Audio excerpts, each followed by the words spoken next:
Hi YouTube, welcome to my channel. Um, Let me start off by saying my name is Katrina. Um, and I pretty much wanted to use this platform just to like share my life experiences, just to come and talk, you know, and share things that I may be going through now. Um, for instance, I'll just share this with you. Um, I am a dialysis patient. And if you're not sure what that is, it's pretty much a machine that cleans and filters your blood and, removes all the toxin and fluid from your body because your kidneys no longer can do it. I've been dealing with this disease for over 20 years. I first got diagnosed with nephrotic syndrome at 10 years old. And then by 12, I was doing dialysis. Um, so it's nothing new to me, you know. But still, some days I have my days where I just don't have it, altogether. And, on top of dialysis, you know, dealing with underlying issues related to dialysis. Um, Let me tell you, I've been through the ringer with my health. But I know the one thing that remains the same with me is my faith in God. Because without Him, I knew that I could not be as strong as I am, Um, no matter what I go through, I just know that I'll come out of it and I'll be even stronger than before. I just trust God, you know. But, like, I'm human and then some days I'm just down. But, you know, I get myself back together. But I mean, like I said, I'm only human. So some days, I could be up and then some days I could be down, you know. Um, just here recently, I was faced with a situation where I should have been dead and gone. But God just keeps protecting me, keeps watching over me. And I just feel like He wants me to just give my testimony and share it with other people to let them know that He's there. All you have to do is just trust Him. And a lot of times He gives His hardest battles to His strongest soldiers, you know, so that you can be a living testimony and, encourage people and let people know, you know, to keep fighting, It's okay some days to not have it all together, but just know that you won't stay there, you know. Um, like I said, 4 months ago, just 4 months ago, like I said, I'm on dialysis and I had issues with my fistula. My fistula is was my site for dialysis. And basically what a fistula is they hook up an artery and a vein together to create a vein big enough for the type of needles that you use for dialysis, because dialysis needles are not normal size, let me tell you. So, like I said, I had my fistula for over 14 years, and they usually don't last that long. Um, but over time, getting stuck so much, you develop aneurysms. So when it comes to that point, you have to go and get a revision, and get your get it revised and get it fixed. You can either get them shaved down, or they have to find another site. So I knew it was time because of my aneurysms. They just kept getting bigger and bigger. And you know, after every treatment, I was using like Neosporin, so that'll help the scabs heal. Um, but I noticed that on one site on my arm, one part of my arm, that I had this blister, and this blister would never heal. It was always it whenever it scabbed, it would have a scab under it, and it would just blister. And I'm just like, this is not okay. It's not normal. So one day on dialysis, once you get off the machine, you have to hold your sites for about 15 minutes, sometimes longer depending on, you know, how much you may bleed, because you can bleed a lot. And when my nurse was helping me hold my site, that blister that I noticed had, when she was pressing down on it, it began to pus. So she knew about the pus, that it wasn't something right, and I knew too. So she did a test on it, and it came back positive that something was growing. It was infected, basically. So sent me to the hospital, and I described to the doctor what was going on, and I said this wasn't normal. I realized I needed to get a revision anyway, and he pretty much just brushed me off. He did an ultrasound and basically just told me that it's just on top of the skin. It's nothing to worry about. But the infectious disease doctor was saying, well, maybe you should still go in and do a surgical clean under. So if something decides to grow, she can be okay. So he pretty much ignored me, which, is normal in hospitals today. I've noticed that doctors won't listen to any of your questions or concerns. It's like their ego is so big that they feel like I'm the doctor, so I know. Or a patient like me that's been dealing with this for over 20 years, I'm well in tune with my body, and I pay attention to any changes, so I know when something's not right. But like I said, doctors, their ego is just too big, and they refuse to listen to patients. And I feel like most doctors now, they're reactive instead of proactive, which, I'll get into that. Okay, so as I stated, so he basically just sent me home and told me, come back in a few weeks and we'll do your revision, and that's it. Meanwhile, the blister's still there, it's still pussing. And,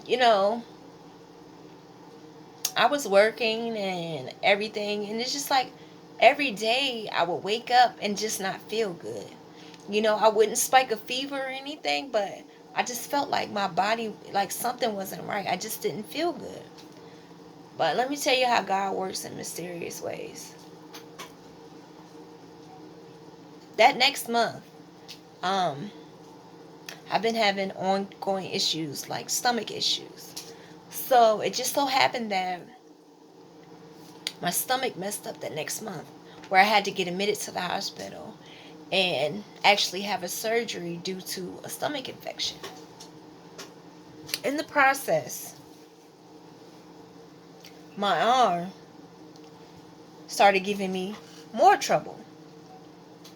So my arm started actually bleeding from different parts of my arm, and never from where I was stuck at. It was just bleeding. And I'm just like, I told the doctor, once again, the same doctor, I told him something's not right. I said, my arm has never did this before. And I'm just like, something is wrong. Of course he brushed it off, blew me off again, didn't pay attention. So at night, I knew I had a temperature, and I knew I had a high temperature the way I felt. I could barely move or anything. Everything just hurt. So I paged the nurse and I said, hey, can you check my temperature? I said, I really feel bad. And when she checked my temperature, um, it was almost 104.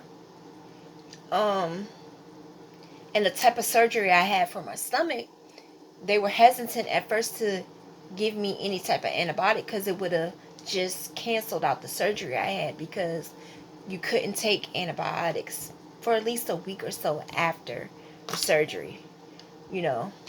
But she knew something was going on, so she started me on antibiotics immediately that night, and gave me some Tylenol or whatever. So I went to sleep. Now, as I said before, earlier that day, my arm started to bleed just out of nowhere. I hadn't had treatment or anything or been stuck. So that night, I woke up instantly. I just woke up. And I looked over and I could feel blood. The blood, I was bleeding so much, it was puddles on the floor, on my bed, and the blood was actually just spraying out of my arm. Just imagine like a water hose being cut on. That's how fast I was bleeding. And as fast as I was bleeding, I felt myself passing out. So I hit the nurse button and nobody came. It took a while, nobody came.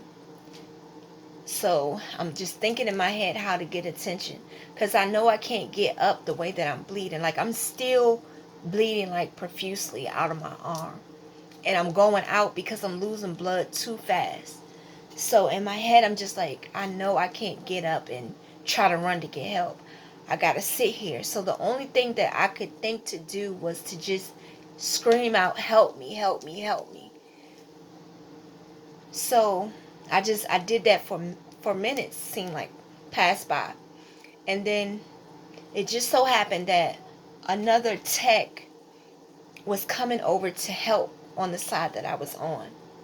And she came in the room and she said, she was in the door and she said, honey, what's wrong? And I said, I'm bleeding, I'm bleeding. She cut the light on and instantly her face went blank. I just remember her yelling for everybody. And before I knew it, it was about 15, 20 nurses in my room. They had everybody trying to stop the blood and just trying to keep me up. They were trying to talk to me because I was going out. Like I said, I was losing blood fast. I mean, the blood that was in that room was just crazy. So, I think I might have went out a couple times and, kept coming back. But they had finally stopped the blood, and I had lost so much blood. Um, like, they did my labs and stuff to see how much blood I actually lost, and I was below a 6. And usually they give you a transfusion when you're at 6. I was below. And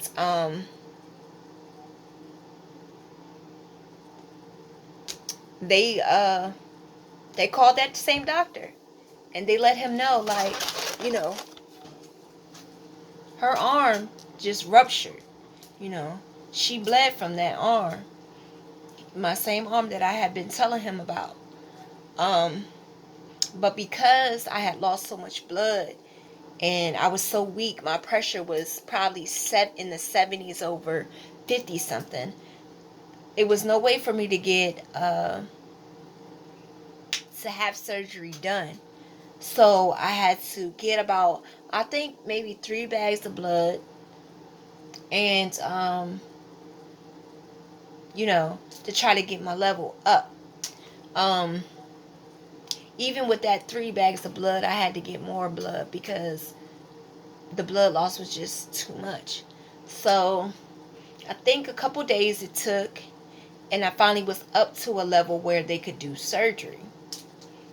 So the doctor goes in my arm, does the surgery, and come to find out,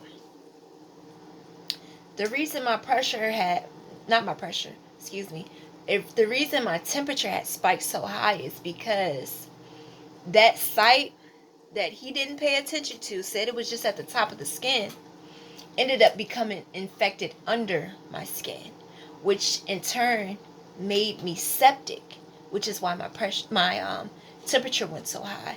And being septic means that your blood has bacteria in it. And basically I became septic, and the blister on my arm, it actually turned into a staph infection. So with all that, the staph infection, traveled through my blood because, like I said, I was still receiving dialysis and getting stuck with the needle. So that's how it, seeped into my system. And the staph infection had gotten so bad that it traveled to my heart. And I ended up with a heart infection.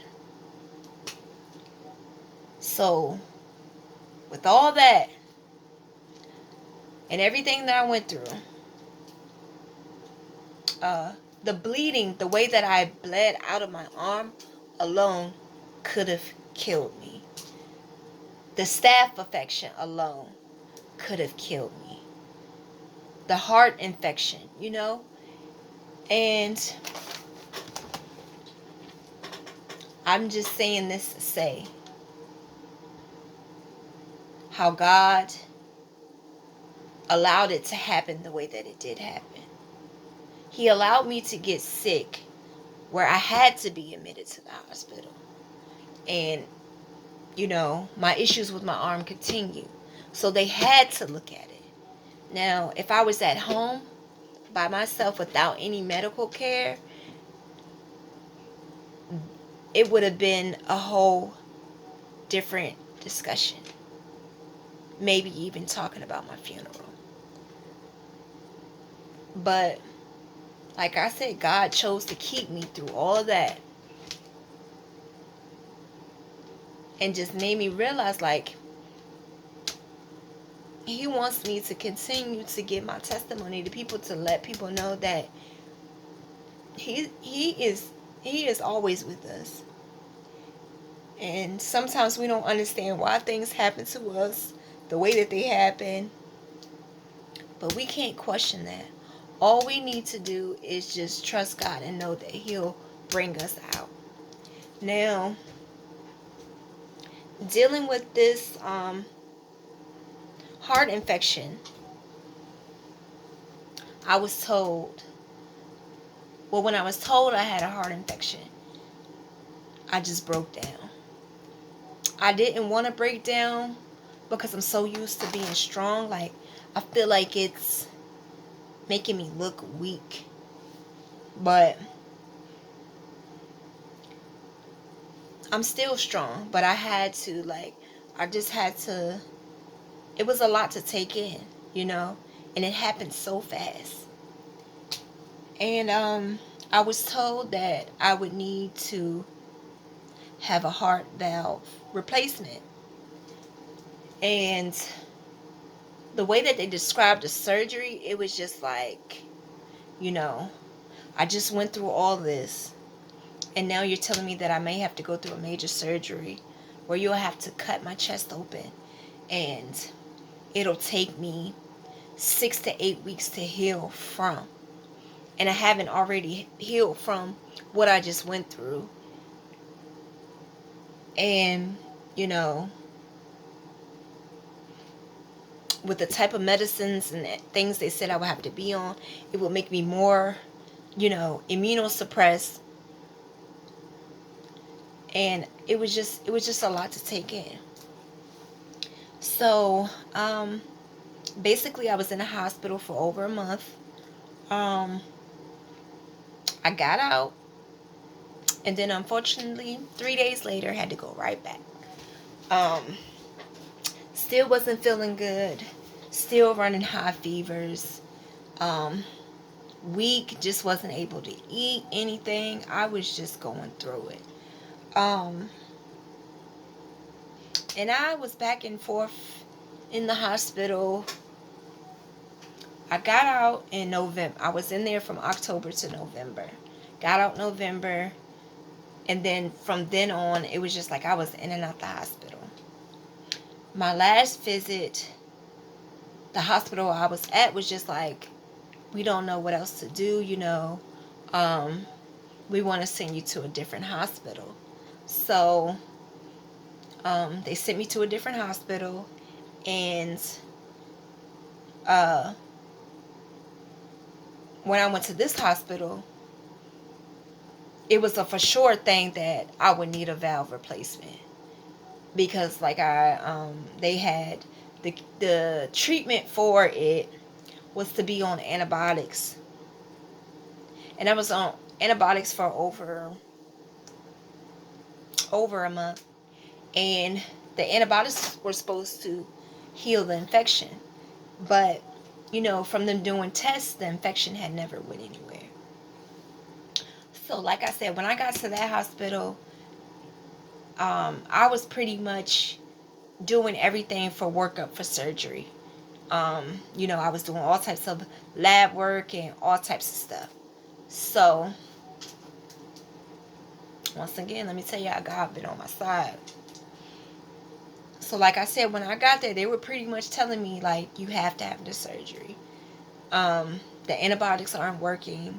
The infection's still there. So I think about the second, third day I was there, the doctor said, well, let me do another test, to check everything. And when he went back to check everything, that infection was gone. He did it a couple more times to make sure, but the infection had cleared up. It was gone. And like I said, when I got there, the infection was still there, and they were telling me that I had to have this that I had to have this heart valve replacement. And I'm just telling you, the power of prayer and just God being on my side all the way, you know. Um, and throughout this whole thing, it was just like I was becoming stressed, because I'm so. At first, when I first got sick as I did, I didn't want to tell anybody. I'm so used to just going to the hospital and just dealing with stuff on my own. I was just going to keep everything in and just, take it from there. Um, when they told me, Katrina, you can't go home like this, I was just like, I'll be okay, But God showed me, like, I'm surrounding you with people that genuinely love and care about you. You got to put your pride aside, Katrina. You can't do everything on your own. You're strong, but you need help. And it's okay to say you need help, you know.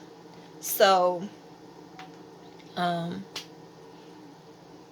like I said, as I was going through this and I was praying to God and I was just, venting to Him and just telling Him and everything that I was feeling, everything I was going through. And it's like when you develop a strong relationship with God, it's like He's everything, you know? And it's just like when He speaks to me, I hear Him so vividly as if He's sitting right beside me and just telling me this. So as I was praying and just asking God to show me things and just, asking for healing and everything, the next day, as I was in the hospital, usually I'm on my phone, Facebook or playing games or whatever, YouTube. This day I just woke up and I was just in complete silence. No TV, no nothing. And right then, in that moment of silence, God just came to me and just spoke to me. And He was just basically telling me, like, you don't think I can bring you through this? I done brought you through, severe depression, being suicidal, dealing with all types of abuse. You know, I done brought you through so much. You don't think that I can heal you from this? Just basically kept telling me, don't worry. You will be okay. You know, I got you. You know, he just basically told me, like I said, he just basically told me, you could have been dead with that blood loss. You could have been dead with that septic infection. You could have been dead with that heart infection. But I kept you. And people around you, or, you know, may not understand it. But I did that so that you can bear witness to my power, my love, my grace and mercy.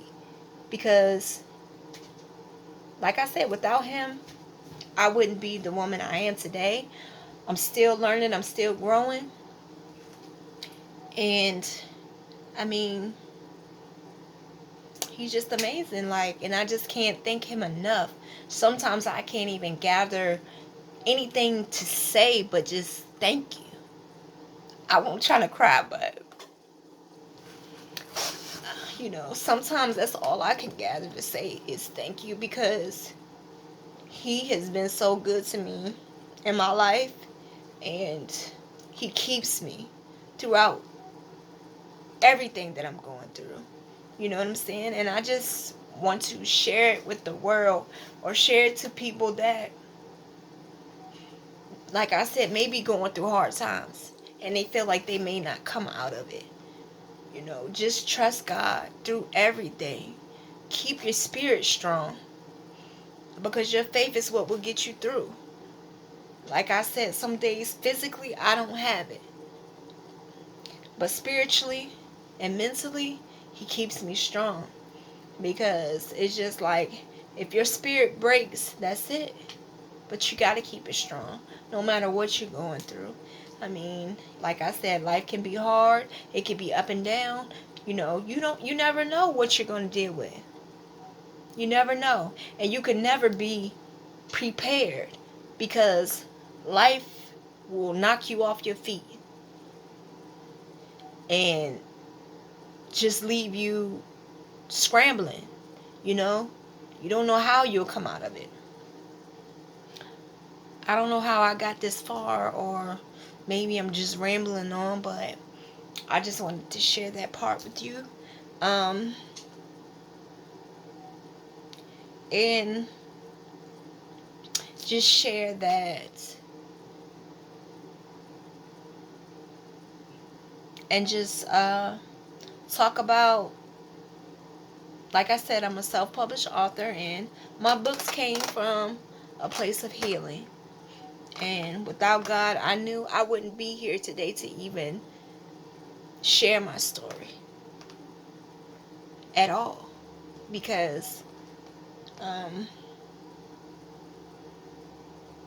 my life was hard. My life was a lot of pain and trauma. And I carried that with me from a child into adulthood. And I I was broken. Broken. Completely. You know. And just felt like life wasn't worth living. You know. But God had other plans for me. And I'm just thankful and grateful that I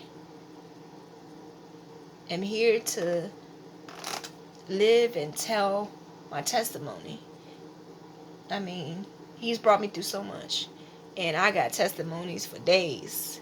But yeah, like I said, I'm a self-published author, and it came from a place of healing. My first book is called Built from the Fire. The second one is Walking Through the Fire, and my third one is being published now. Um, and that's Saved from the Fire. It's basically a three-part sequel,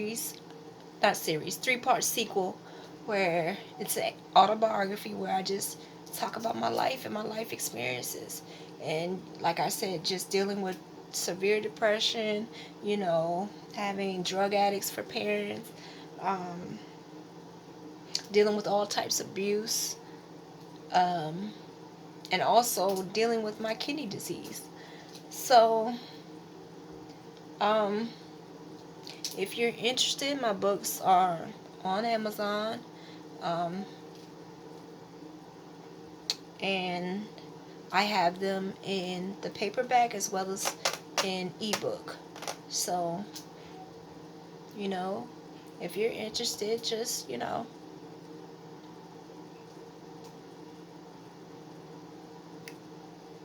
read. Um,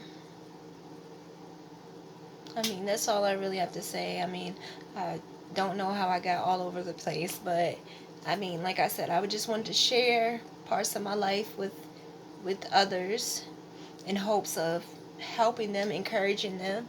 And like I said, some days I may come up here and I may not have it all together. And hopefully, by me sharing my stories with you, you can help me, But I mean, that's all I have to say. If you're interested, like, comment, and subscribe, and just share this video with others. Thank you. Bye.